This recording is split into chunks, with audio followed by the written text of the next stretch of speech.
Assalamualaikum warahmatullahi wabarakatuh. Waalaikumsalam warahmatullahi wabarakatuh. Oke, apa kabar Ibu-ibu? Baik Pak. Oke, terima kasih sudah meluangkan waktunya menyempatkan hadir pada pertemuan kita, pertemuan peningkatan kemampuan keluarga atau FKS. Oke, kita lanjut sekarang pembahasan P2K2 kita, yaitu modul 5 kesejahteraan sosial. Sesi 14, pentingnya kesejahteraan lanjut usia. Sebelumnya masih ingat Ibu enggak? Sesi 13 sebelum sesi 14. Itu pelayanan bagi penyandang disabilitas berat. Oke, kita masuk ke sesi 14, modul 5 kesejahteraan sosial. Itu kita ambil langkah 2 dengan waktunya 15 menit maksimal. Oke. Saya akan meminta kepada Ibu, kalau sesuai dengan langkah itu kertas plano, tapi saya akan langsung secara verbal saja. Saya akan mungkin menggambarkan atau mungkin memberikan kata-kata yang akan mengkaitkan tentang lansia. Jadi, oke, di rumah siapa-siapa saja yang tinggal di rumah? Saya, suami, anak, Terus? orang tua. Oke. Yang termasuk lansia itu yang mana? Orang tua yang sudah lanjut usianya di atas 70 tahun. Oke. Berarti yang di rumah yang dikatakan lanjut usia adalah orang tua kita.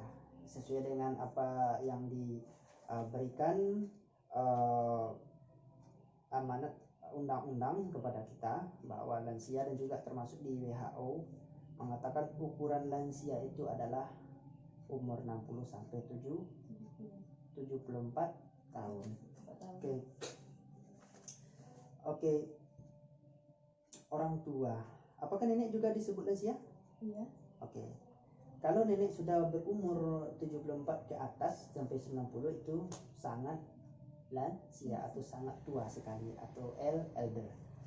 Oke. Siapa yang disebut lansia? Kemudian di mana lansia itu ada dan keadaannya lansia bagaimana? Lansia di masyarakat mungkin selalu kita lihat ada yang bersama keluarga, ada yang tidak. Yang bersama keluarga biasanya lansia itu selalu bisa dirawat dan dijaga oleh anaknya. Ada juga yang tidak bisa.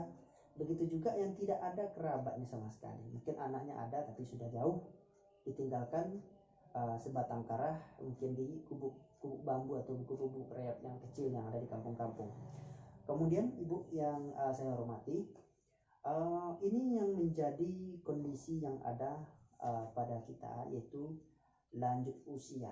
Lanjut usia ini adalah masa di mana proses perubahan tubuh mulai dari fisik, kemudian psikologi, kemudian termasuk juga psikososial, kemudian dari segi vokasional yaitu masalah anggaran, terakhir juga masalah spiritual. Fisiknya bagaimana? Lansia itu fisiknya sudah mulai keriput, sudah mulai menua. Ada yang mungkin lansia itu bisa mengerti dan memahami bahwa dia sudah lanjut usia. Ada yang tidak. Ada yang mungkin ketika kita dapatkan berita di media-media sosial, ketika ada seorang anak memanggil dia itu nenek, marah dia. Padahal umurnya sudah 60 tahun ke atas. Dia tidak mau dianggap lansia, dia mengatakan dia masih muda dan gadis. Ini tidak siap mental.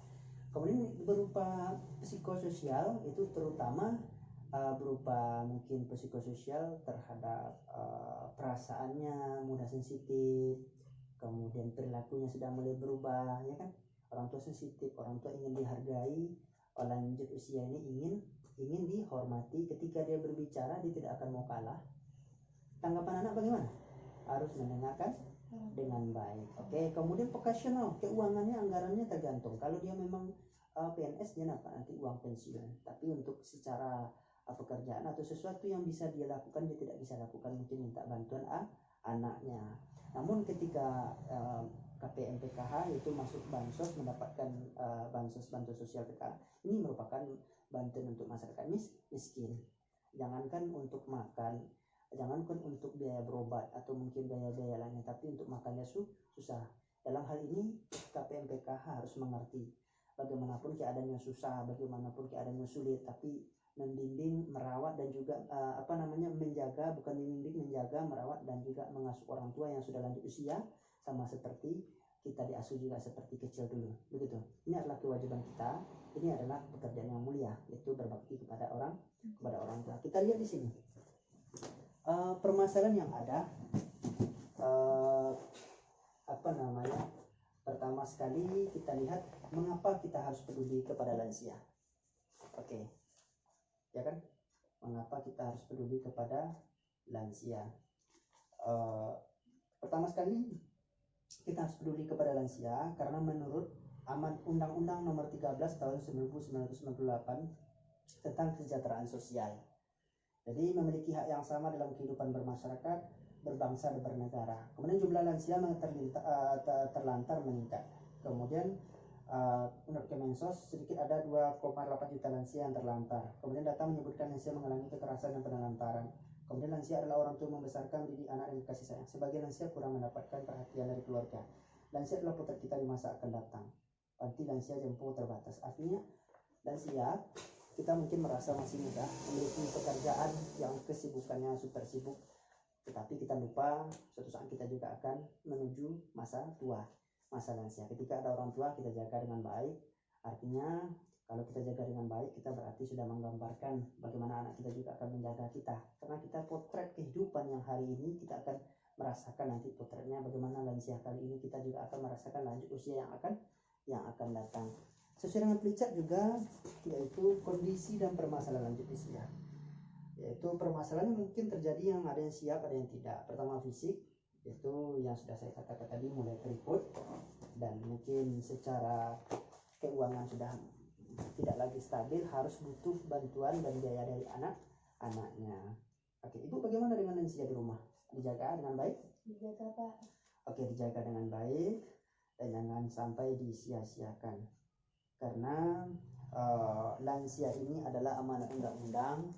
Lansia ini butuh kasih sayang dan juga potret kita di masa akan datang.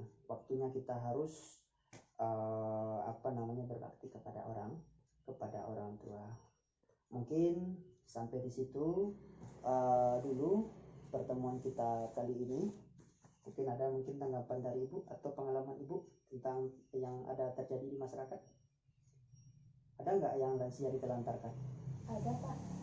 Oke, bagaimana dengan tanggapan keluarganya dari pihak-pihak orang terdekat yang lansia terlantarkan? Terutama ini permasalahannya adalah lansia tunggal. Kebanyakan lansia tunggal itu selalu sebatang kara, tidak ada yang mengetahui. Kadang dia sakit, kadang dia lumpuh, kadang tiba-tiba ada yang meninggal. Ini sangat miris sekali. Ini bukti bahwa sifat kemanusiaan sekarang ini sosialnya sangat kurang. Artinya bagaimana? Pemahaman ini harus saya sebagai penanggung sosial harus pahamkan kepada masyarakat, terutama KPM, harus melihat kondisi yang ada, terutama orang tuanya, keluarga penerima manfaat ketika mendapatkan bantuan sosial harus dimanfaatkan dengan sebaik mungkin untuk biaya merawat lansia. Ketika dia sakit dibawa ke fasilitas kesehatan, dicek terus, dijaga dengan baik karena butuh kesabaran. Oke, sampai situ dulu. Mungkin ada pertanyaan, Bu? Oke, tidak ada lagi. Berarti lansia, apa dimaksud dengan pengertian lansia? Oke, saya ulang lagi. Silakan dibaca apa? Lansia adalah seseorang yang telah mencapai usia di atas 60 tahun. Oke, selanjutnya. Catatan lansia yang mendapat bantuan PKH usia 70 tahun ke atas. Oke. Berarti sesuai dengan ketentuan yang digunakan di PKH, mungkin di dalam PKH itu batasan umurnya 70 tahun ke atas, tapi sesuai dengan WHO, World Health Organization atau WHO, ada 4 golongan, yaitu usia yang pertama, usia pertengahan 45 sampai 59 tahun, lanjut usia yang kita bahas ini 60 sampai 74 tahun, lanjut usia tua 75 sampai 90 tahun, lansia sangat tua di atas 90 tahun. Meskipun dengan ketetapan komponen yang mungkin ditetapkan oleh Kementerian Sosial, terutama untuk komponen program keluarga harapan, misalnya ketika saya melahirkan usianya 70 tahun ke atas. Meskipun dalam hal ini memang 70 tahun ke atas, tapi kita tetap sampaikan batasan-batasan secara umum. Paham Ibu? Paham, Pak. Jangan lansia, ada sisiakan orang tua yang lansia, jaga dengan baik. karena inilah potret kehidupan kita juga ke masa lansia yang akan datang. Terima kasih sudah datang. Saya tutup. Assalamualaikum warahmatullahi wabarakatuh. Sampai jumpa. Stop banget.